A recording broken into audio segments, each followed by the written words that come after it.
اور جب یہ کہا کہ اب تم لوگوں کو امت وسط بنایا گیا ہے اور ان کا قبلہ تبدیل کیا گیا، تو مسلمانوں کو ایک الگ شریعت پر ڈکلیئر کر دیا گیا.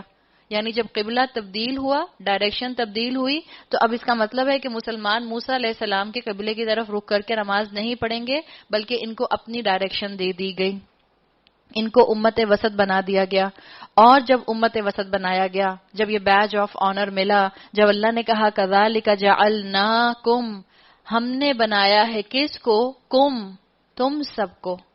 آپ جب اس کو پڑھیں تو آپ اپنے لیے اس چیز کو سمجھیں، اللہ نے مجھے امت وسط میں بنایا ہے.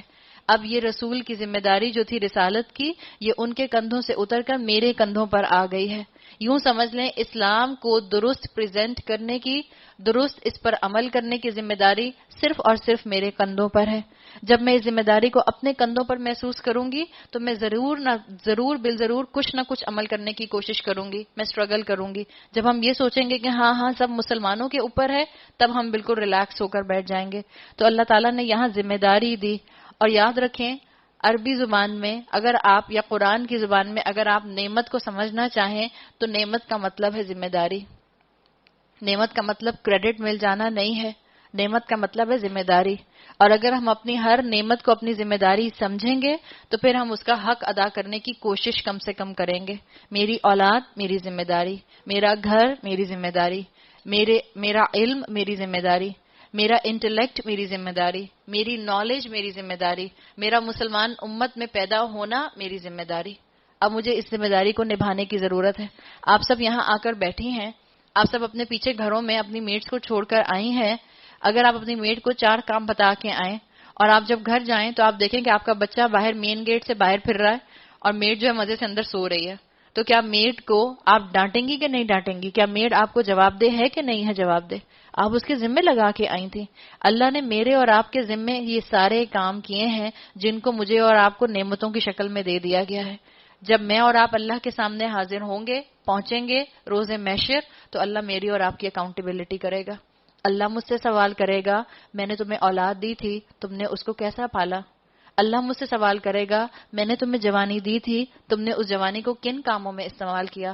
رسول اللہ صلی اللہ علیہ وسلم کی حدیث کا مفہوم ہم جانتے ہیں، جس میں آتا ہے کہ ابن آدم کے قدم 5 سوالوں کا جواب دیے بغیر اپنی جگہ سے روز محشر ہل نہیں سکیں گے، جس میں ایک اس کی زندگی، اس کی جوانی، اس کا مال، اس کا وقت اور اس کی دیگر نعمتیں آ جاتی ہیں. کن چیزوں میں خرچ کیا؟ اللہ نے جو جوانی دی تھی اس کو کہاں لگایا، کہاں کھپایا، کہاں اپنی محنت لگائی، کہاں اپنا انٹلیکٹ لگایا، کہاں اپنی ذہانت کو استعمال کیا؟ یہ جو اللہ نے اتنا وقت دیا تھا اس کو کہاں استعمال کیا؟ رسول اللہ صلی اللہ علیہ وسلم کی حدیث کا مفہوم آتا ہے کہ 2 چیزیں ایسی ہیں جو کثرت سے انسانوں کو دی گئی ہیں اور انسان کثرت سے اس کی ناشکری کرتے ہیں. اس میں ایک ہے صحت اور دوسرا ہے وقت. ہم میں سے زیادہ تر کے پاس تو الحمدللہ صحت ہے، یا اگر ہم اپنے بھی لائف سپین کو دیکھیں تو میجورٹی آف دا ٹائم تو ہمارے پاس اکثریت میں تو صحت ہی رہتی ہے. بیمار تو ہم کم پڑتے ہیں، زیادہ تر تو ہمارے پاس صحت رہتی ہے. اگر آپ اپنے رمضان کی روٹین کے علاوہ باقی 11 مہینوں کو دیکھیں تو آپ کو خود محسوس ہوگا کہ ہم فارغ زیادہ رہتے ہیں، مصروفیت تو کم ہی آتی ہے. اللہ کے رسول نے کہا کہ ان 2 نعمتوں کا سب سے زیادہ کثرت سے ناشکری کی جاتی ہے. تو ہم مسلمان اپنے امت وسط ہونے کی ذمہ داری ادا کرنے کی پوری کوشش کریں. اب اللہ تعالیٰ نے مجھ پر اور آپ پر یہ ذمہ داری ڈالی ہے تو آگے کیا کہا؟ کیوں ذمہ داری ڈالی ہے؟ لِتَكُونُوا شُهَدَاءَ عَلَى النَّاسِ، تاکہ تم دنیا کے لوگوں پر گواہ رہو. کیسے گواہ رہیں گے ہم لوگوں پر دنیا کے؟ جب ہم ان تک پیغام پہنچا دیں گے. اور پیغام پہنچایا زبان سے بھی جاتا ہے اور پیغام پہنچایا عمل سے بھی جاتا ہے. آپ کی اور میری ذمہ داری ہے کہ آپ کا اور میرا جو جسم ہے 5 فٹ کا، یہ اسلام کی بولتی ہوئی شکل ہو. میرا کردار اسلام کی زبان بن جائے، میرے معاملات نبھانا اسلام کی ریفلیکشن بن جائے. لوگ میرے اس 5 فٹ کے جسم کے ذریعے اسلام کی خوبصورتی دیکھیں. یہ ہے میری اور آپ کی ذمہ داری. پھر آپ اور میں لوگوں پر گواہ بنیں گے. اور کیا ہوگا؟ وَيَكُونَ الرَّسُولُ عَلَيْكُمْ شَهِيدًا، اور رسول صلی اللہ علیہ وسلم تم پر گواہ بن جائیں گے. یہ اللہ تعالیٰ نے مسلمانوں کی کورونیشن سیریمنی کی، اور جتنا بڑا انعام اتنی بڑی ذمہ داری. اپنے اپنے کندھوں پر ہمیں اس ذمہ داری کو محسوس کرنے کی ضرورت ہے۔ پہلے جس طرف تم رخ کرتے تھے اس کو تو ہم نے صرف یہ دیکھنے کے لیے قبلہ مقرر کیا تھا کہ کون رسول کی پیروی کرتا ہے اور کون الٹا پھر جاتا ہے۔ اللہ تعالیٰ نے بتا دیا کہ یہ جو اللہ تعالیٰ نے مکہ کی بجائے بیت المقدس کو قبلہ بنایا ہوا تھا وہ اس لیے بنایا ہوا تھا کہ تاکہ اللہ دیکھے کہ کون اس رسول کی پیروی کرتا ہے۔ یعنی اسکالرز کہتے ہیں کہ جب مکہ میں تھے تو اس وقت جو یہود کے ایریا میں مسلمان ہو رہے تھے، جو مدینہ میں مسلمان ہو رہے تھے، اس وقت اللہ تعالیٰ ان کا امتحان لے رہا تھا کہ یہ کس رخ پر نماز پڑھتے ہیں، کس رخ کو، کس ڈائریکشن کو اپنا قبلہ بناتے ہیں۔ اور جب مسلمان جن کو انسیت تھی، جو ہجرت کر کے مدینہ آئے تھے، جب یہ مدینہ آ گئے اور ان کو کعبے کی طرف بیک کرنی پڑتی تھی تو ان کا امتحان بھی ہو گیا کہ کون رسول کی پیروی کرنے والا ہے اور کون اپنی خواہشات کی پیروی کرنے والا ہے۔ یہ معاملہ تھا تو بڑا سخت، مگر ان لوگوں کے لیے کچھ بھی سخت ثابت نہ ہوا جو اللہ کی ہدایت سے فیض یاب تھے۔ وَمَا كَانَ اللَّهُ لِيُضِيعَ إِيمَانَكُمْ، اللہ تمہارے اس ایمان کو ہرگز ضائع نہ کرے گا۔ ایمان یہاں پر تمام صحابہ کا کنسنسس ہے کہ اس آیت نمبر 143 میں یہ جو لِيُضِيعَ إِيمَانَكُمْ کا الفاظ آئے ہیں، اس میں ایمان سے مراد نماز ہے۔ یہودی جو تھے وہ مسلمانوں کو یہ کہا کرتے تھے کہ جو تم نے مدینہ میں آ کے کچھ عرصہ 16-17 مہینے اس رخ پر نمازیں پڑھی ہیں تو اس کا مطلب ہے تمہاری تو ساری نمازیں ضائع ہو گئیں، تمہارا قبلہ تو حرم تھا، کعبہ تھا۔ تو وہ کہا کرتے تھے کہ تمہاری نمازیں ضائع ہو گئیں، مسلمانوں کو پریشان کیا کرتے تھے۔ اور جو ذرا کم علم والے مسلمان ہوتے تھے، کمزور ایمان والے مسلمان ہوتے تھے، جو نئے نئے مسلمان ہوئے تھے، ان کے دل میں یہ پریشانی ہو گئی کہ کہیں ہماری نمازیں واقعی ضائع تو نہیں ہو گئی جو ہم نے 16-17 مہینے بیت المقدس کے رخ پر نماز پڑھی ہے۔ تو ان کی بات کا جواب دیا گیا کہ اللہ تمہاری نماز کو ہرگز ضائع نہ کرے گا، یقین جانو۔ اور ایک چیز اور، ایمان، جو ایمان کا دعویٰ کرتا ہے اس کی زندگی میں نماز ہوتی ہے۔ ہم سب اپنے آس پاس اپنے رشتہ داروں میں ایسے مسلمان دیکھتے ہیں جو نمازیں نہیں پڑھتے۔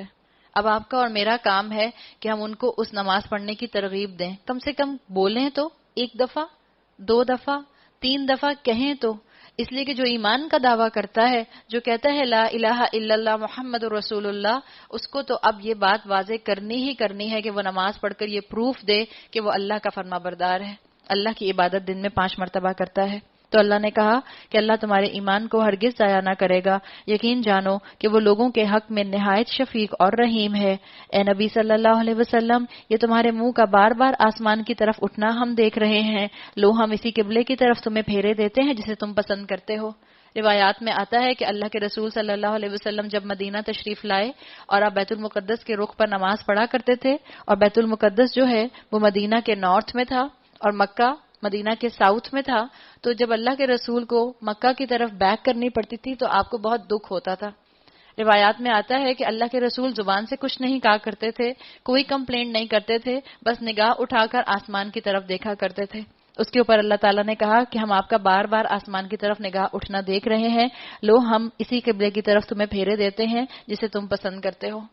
اسکالرز کہتے ہیں کہ اللہ کے رسول صلی اللہ علیہ وسلم سے سب سے زیادہ اللہ کو اس لیے محبت تھی، اس کا اظہار یہاں بھی نظر آتا ہے، اس لیے کہ موسیٰ علیہ السلام نے اللہ سے، آگے ہم پڑھیں گے، موسیٰ علیہ السلام نے اللہ سے ریکویسٹ کی تھی کہ اللہ تعالیٰ مجھے ڈر لگتا ہے، آپ میرے ساتھ جو ہے فرعون کو دربار میں مجھے بھیج رہے ہیں تو میرے ساتھ میرے بھائی کو بھیج دیں۔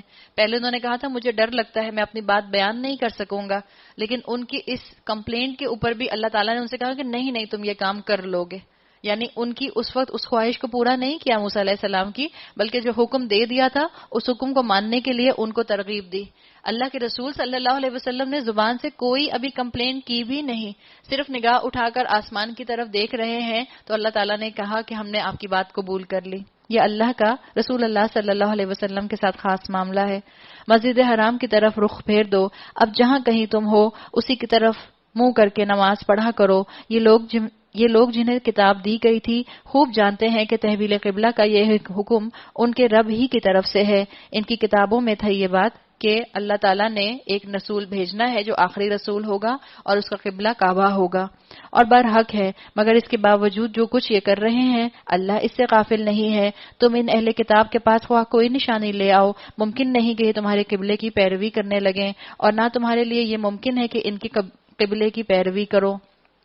یعنی ڈائریکشنز مختلف ہو گئیں۔ اب اگر یہود کو بیت المقدس کی طرف سے رخ ہٹانا ہے تو ان کو مسلمان ہونا ہوگا، اور اگر مسلمانوں کو اپنا رخ صرف اور صرف بیت المقدس کی طرف رکھنا ہے، کوئی اس میں منافق شامل تھا جو نیا نیا مسلمان ہوا تھا مدینہ آ کے، اس کے دل کی لائلٹیز یہودیوں کے ساتھ تھی، تو اس کا بھی امتحان ہو گیا کہ اب وہ بیت المقدس کی طرف رخ کرے گا یا اب وہ بیت اللہ کی طرف رخ کرے گا۔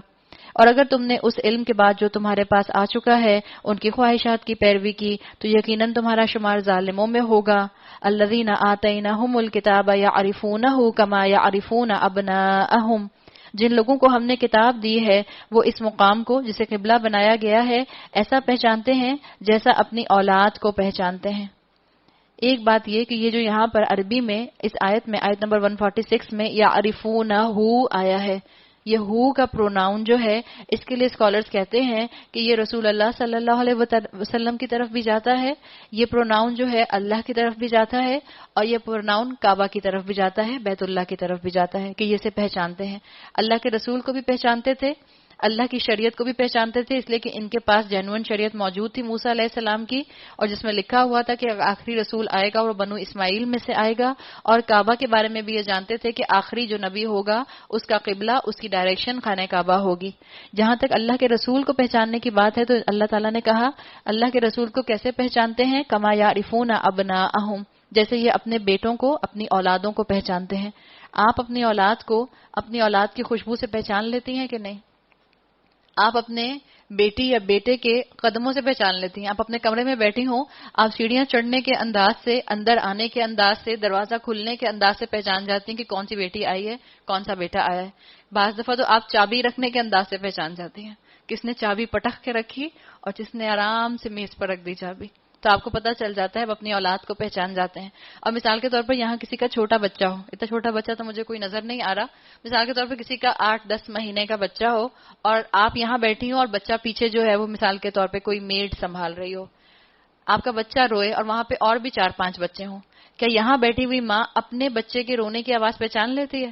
پہچان لیتی ہے نا۔ اللہ تعالیٰ نے اس ایسی تشبیہ دی کہ یہودی رسول اللہ صلی اللہ علیہ وسلم کو بالکل ایسے پہچانتے ہیں جیسے کہ اپنی اولاد کو پہچانا جاتا ہے، پھر بھی انکار کرنے کے اوپر ڈٹے ہوئے تھے۔ یہ اسٹرینج کنکلوژن کے اوپر تھے کہ مان گئے تھے کہ اللہ کے رسول ہیں لیکن ماننے کو تیار نہیں تھے، دعویٰ نہیں کرتے تھے۔ مگر ان میں سے ایک گروہ جانتے بوجھتے حق کو چھپا رہا ہے، یہ قطعی ایک امر حق ہے جو تمہارے رب کی طرف سے ہے، لہٰذا اس کے متعلق تم ہرگز کسی شک میں نہ پڑو۔ یعنی اب جس کے پاس علم آ جائے اب وہ فوراً عمل کی طرف دوڑ پڑے۔ آپ کی اور میرے لیے بھی سبق ہے، علم آئے تو اب تم شک کا شکار نہ ہونا۔ آج مجھے اور آپ کو علم کی اگر دولت مل رہی ہے تو کل مجھے اس کو عمل میں کنورٹ کرنا ہے۔ ہر ایک کے لیے ایک رخ ہے، وَلِكُلٍّ وِجْهَةٌ هُوَ مُوَلِّيهَا، ہر ایک کے لیے ایک ڈائریکشن ہے جس کی طرف وہ مڑتا ہے، پس تم بھلائیوں کی طرف سبقت کرو، جہاں بھی تم ہوگے اللہ تمہیں پالے گا، اس کی قدرت سے کوئی چیز باہر نہیں ہے۔ تو مقصد اپنی زندگی کا اللہ کی رضا کو بنا لیں، مقصد اپنی زندگی کا اللہ کی دین پر عمل کرنا بنا لیں، مقصد اپنی زندگی کا رسول اللہ صلی اللہ علیہ وسلم کی اطاعت کو بنا لیں۔ ہم اپنی زندگی میں معمولی مقصد بناتے ہیں، اگر مقصد بنانا ہے تو اسکالر کہتے ہیں کہ اللہ کو مقصد بناؤ۔ کسی اسکالر نے کہا، وہ کہتے ہیں کہ ہائیسٹ کیا آپ کا مقصد ہو سکتا ہے جب آپ ہر کام کریں لیکن بیک آف دا مائنڈ آپ کے ذہن میں کیا ہو، لا مقصود الا اللہ، کوئی بھی کام کرنے کا اور کوئی مقصد نہیں ہے سوائے اس کے کہ مجھے اللہ کی رضا نصیب ہو جائے، لا محبوب الا اللہ۔ اگر دنیا میں کسی سے محبت کریں تو اس لیے محبت کریں کہ اللہ نے آپ کو وہ نعمت عطا کی ہے، لا محبوب الا اللہ، اللہ کے علاوہ اور کوئی محبوب آپ کو نہ ہو، لا مطلوب الا اللہ، اللہ کے علاوہ آپ کو کوئی مطلوب نہ ہو۔ اصل مقصد صرف اور صرف میرا اور آپ کا اللہ کی رضا حاصل کرنا ہو۔ اللہ کی رضا کے ذریعے ہم اپنے دنیا کے معاملات کو نبھائیں، ہم اپنے حقوق نبھائیں، حقوق العباد نبھائیں اور ہم اللہ کی رضا تک پہنچ جائیں۔ تمہارا گزر جس مقام سے بھی ہو وہیں سے اپنا رخ نماز کے وقت مسجد حرام کی طرف پھیر دو، کیونکہ یہ تمہارے رب کا بالکل برحق فیصلہ ہے اور اللہ تم لوگوں کے اعمال سے بے خبر نہیں ہے۔ اور جہاں سے بھی تمہارا گزر ہو اپنا رخ مسجد حرام ہی کی طرف پھیرا کرو، اور جہاں بھی تم ہو اسی کی طرف منہ کر کے نماز پڑھو، یعنی جہاں بھی آپ ہیں آپ کا قبلہ صرف اور صرف اللہ نے کعبہ ڈکلیئر کر دیا تاکہ لوگوں کو تمہارے خلاف کوئی حجت نہ ملے. ہاں ان میں سے جو ظالم ہیں ان کی زبان کسی حال میں بند نہ ہوگی, تم ان سے نہ ڈرو. اللہ نے کیا کہا؟ فلا تخشوہم, تو ان سے مت ڈرو, وخشونی, تم مجھ سے ڈرو. اللہ نے مجھے اور آپ کو جو شریعت دے دی ہے وہ تو الٹیمیٹ سسٹم ہے دنیا کی بہتری کا, اور آپ کی اور میرے ہاتھوں میں جو قرآن ہے, آپ اور میں جو حامل قرآن ہیں, آپ اور میں جو امت وسط کا ایک ممبر ہیں, آپ اور میں تو ہیرے پہننے والے ہیں. یوں سمجھ لیں, کبھی آپ نے کسی ایسے ہیرے پہننے والے کو دیکھا ہے جو خود ہیرا پہنے اور سامنے جو کسی نے عام سا زرقون پہنا ہو اس کو دیکھ کے کہے کہ ہائے تمہارا زرقون کتنا اچھا ہے, میرا ہیرا تو بالکل بیکار سا ہے. ہیرا رکھنے والے شرمائیں اور شیشہ رکھنے والے اترائیں. ایسا حال ہم مسلمانوں کا آج ہو گیا ہے. جو کتاب آپ کی اور میرے ہاتھ میں ہے اس کے معجزات تو کبھی ختم نہیں ہوں گے, اس لیے کہ موسیٰ علیہ السلام کا معجزہ آنکھوں سے دیکھنے والا تھا, صالح علیہ السلام کا معجزہ آنکھوں سے دیکھنے والا تھا, ہود علیہ السلام کا معجزہ آنکھوں سے دیکھنے والا تھا, عیسیٰ علیہ السلام کا معجزہ آنکھوں سے دیکھنے والا تھا, رسول اللہ صلی اللہ علیہ وسلم کا معجزہ پڑھنے والا ہے, جس کو پڑھ کر اس کے خزانے تلاش کیے جاتے ہیں, جس کے خزانے کبھی ختم نہیں ہوں گے. قرآن کی ہر آیت میں ایک معجزہ موجود ہے. ضرورت اس بات کی ہے کہ ہم اپنی زندگیوں میں سے اس کتاب کے لیے وقت نکالیں. تو اللہ نے کہا تم ان سے مت ڈرو جو تمہارے لیے باتیں کرتے ہیں, جو تمہیں مختلف ٹائٹلز دیتے ہیں, تو مجھ سے ڈرو, اور اس لیے کہ میں تم پر اپنی نعمت پوری کر دوں, اور اس توقع پر کہ میرے اس حکم کی پیروی سے تم اسی طرح فلاح کا راستہ پاؤ گے جس طرح تمہیں اس چیز سے فلاح نصیب ہوئی کہ ہم نے تمہارے درمیان خود تم میں سے ایک رسول بھیجا. دیکھیں وہی آیت آ گئی, آیت نمبر 151, رسولا منکم یتلو علیکم آیاتنا ویزکیکم. اب یتلو علیکم کے بعد, تلاوت کے بعد پہلے یہاں پر سیکوینس بدل گیا, یزکیکم آ گیا. پچھلی آیت میں یزکیکم بالکل آخر میں آیا تھا. ویعلمکم الکتاب, اور وہ تمہیں کتاب کی تعلیم دیتا ہے. اور کیا کرتا ہے؟ حکمت کی تعلیم دیتا ہے. والحکمت ویعلمکم ما لم تکونوا تعلمون, اور وہ تمہیں وہ باتیں سکھاتا ہے جو تم نہیں جانتے تھے. اللہ تعالیٰ نے بتا دیا کہ یہ رسول تمہیں مورل ویلیوز بھی سکھاتے ہیں. شریعت بھی نافذ کرو, اپنے لاز کو بھی صحیح کرو, اپنے قانون کو صحیح کرو, اور اپنے مورل لاز بھی درست کر لو, تاکہ اللہ تعالیٰ قدم قدم پر تمہیں فائدہ پہنچائے. جب تم قدم قدم پر رسول کی صلی اللہ علیہ وسلم کی سنت کو فالو کرو گے. اللہ نے کہا فاذکرونی اذکرکم, تم مجھے یاد رکھو میں تمہیں یاد رکھوں گا. کس کا دل کر رہا ہے کہ میں اللہ کو فوراً یاد کر لوں؟ آپ کو کوئی انسان بہت پسند ہو, کوئی ایسی پرسنالٹی, جتنی یہاں بچیاں بیٹھی ہیں, بچیوں کی پرسنالٹی فیوریٹ کیا ہوتی ہے؟ کوئی پلیئر, کوئی ایکٹر, اور کیا ہو سکتا ہے؟ کوئی اینکر, کوئی سنگر. سوچیں آپ سے وہ بندہ کہے یا بندی کہے, اللہ نہ کرے کہ ہماری بچیاں جو ہیں وہ نامحرم مردوں کو جو ہیں ایڈمائر کرنے والی ہوں اور ان کو لک اپ کرنے والی ہوں. لیکن سوچیں کہ کوئی آپ کی فیوریٹ ہستی ہے, آپ کی پسندیدہ پرسنالٹی ہے, اور آپ کے اور اس کا معاملہ یہ ہے کہ وہ آپ سے کہتا ہے یا کہتی ہے جب تم مجھے یاد کرتی ہو میں بھی تمہیں یاد کرتی ہوں. کوئی دعویٰ کر سکتا ہے؟ اگر کسی پسندیدہ شخصیت کو ذہن میں رکھ کے ہم یہ سوچیں تو کیسے خوشی سے ہماری باچھیں کھل جائیں. اس وقت آپ کی اور میرے لیے خوشی کا مقام ہے. اللہ نے کہا فاذکرونی, تم مجھے یاد کرو, اذکرکم, میں تمہیں یاد کروں گا. جس وقت میں اور آپ اللہ کو یاد کریں گے اللہ مجھے اور آپ کو یاد کرے گا. حدیث قدسی کا مفہوم آتا ہے, صحیح مسلم کے اندر حضرت ابو ہریرہ سے روایت ہے, آپ صلی اللہ علیہ وسلم کے ذریعے ہمیں بتایا گیا کہ اللہ تعالیٰ کہتے ہیں من ذکرنی فی نفسی ذکرتہ فی نفسی, جو کوئی مجھے اپنے دل میں یاد کرتا ہے اللہ کہتا ہے میں بھی اس کو اپنے نفس میں, اپنے جی میں یاد کرتا ہوں.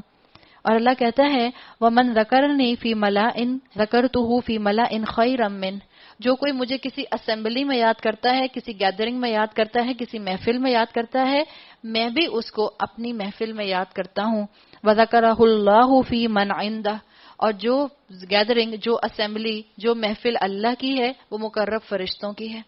اللہ مقرب فرشتوں میں آپ کا اور میرا نام لے کر ہمیں یاد کرتا ہے.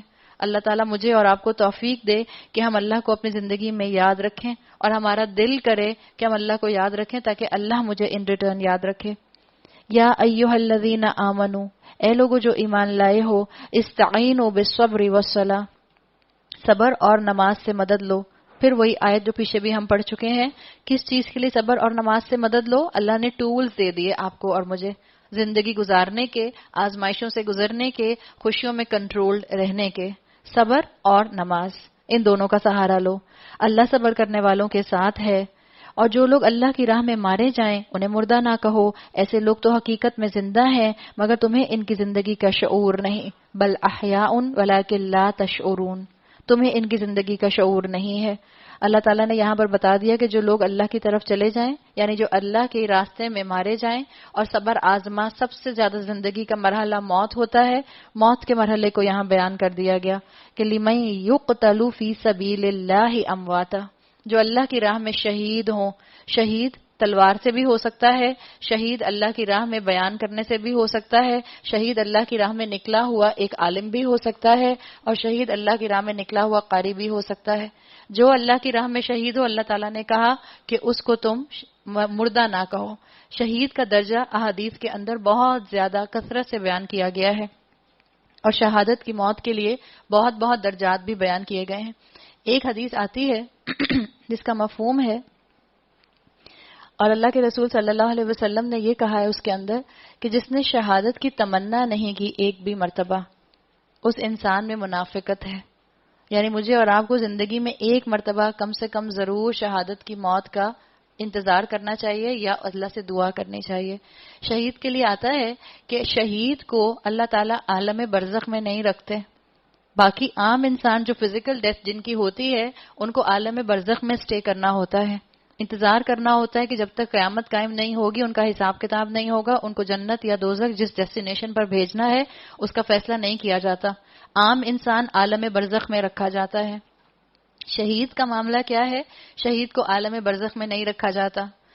احادیث کی مفہوم میں آتا ہے، اللہ کے رسول صلی اللہ علیہ وسلم نے فرمایا کہ اللہ شہداء کو پرندوں کی شکل میں جنت میں چھوڑ دیتے ہیں، اور وہ پرندے سارا دن، اب وہ دن کی کیا لینتھ ہے جنت کے دن کی واللہ عالم، اللہ بہتر جانتا ہے. وہ جو شہید ہیں وہ سارا دن جنت میں اڑتے پھرتے ہیں، انجوائے کرتے رہتے ہیں، اور جب رات ہوتی ہے، جنت کی رات کیسی رات ہے واللہ عالم، اللہ ہمیں نصیب کرے کہ ہم وہاں پہنچ سکیں.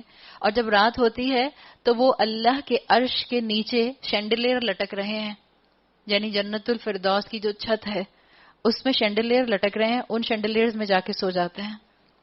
دل نہیں چاہ رہا شہید ہونے کا؟ جب آپ ایسی ایسی احادیث پڑھیں تب تو خواہش پیدا ہوتی ہے. تو ایک دفعہ ضرور تمنا اپنی زندگی میں رکھیں کہ اللہ ہمیں شہادت کی موت نصیب فرمائے. پھر آگے اللہ تعالیٰ نے کہا ان اللہ مع الصابرین، اللہ جو ہے وہ صبر کرنے والوں کے ساتھ ہے. وَلَا نَبْلُوَنَّكُمْ بِشَيْءٍ مِّنَ الْخَوْفِ وَالْجُوعِ وَنَقْصٍ مِّنَ الْأَمْوَالِ وَالْأَنفُسِ وَالثَّمَرَاتِ. اللہ تعالیٰ نے یہاں پر اب جنت کے ساتھ ہی بتا دیا آزمائش کا وعدہ. وَلَنَبْلُوَنَّكُمْ، اور ہم ضرور بالضرور یقیناً. آپ میں سے جو لوگ تجوید کے اسٹوڈنٹ ہیں یا آپ میں سے جن لوگوں کو اندازہ ہے کہ یہ جہاں پر قرآن میں نون کے اوپر تشدید آتی ہے، تشدید پتہ ہے نا آپ کو، یہ جو ڈبلیو کی شکل میں چھوٹا سا ایک سمبل ہوتا ہے، ایک حرکت ہوتی ہے، جہاں پر بھی نون کے اوپر تشدید آتی ہے اس کو آپ کتنی مرتبہ پڑھتے ہیں؟ 3 ٹائمز. جیسے اگر آیا یہاں پر وَلَنَبْلُوَنَّكُمْ، تو جب آپ اس کی تلاوت کریں گی آپ کہیں گی وَلَنَبْلُوَنَّكُمْ. آپ 3 کاؤنٹ کا یہاں پر غنہ کرتے ہیں، صحیح؟ اب اس غنہ کو کرنے کا مقصد کیا ہے؟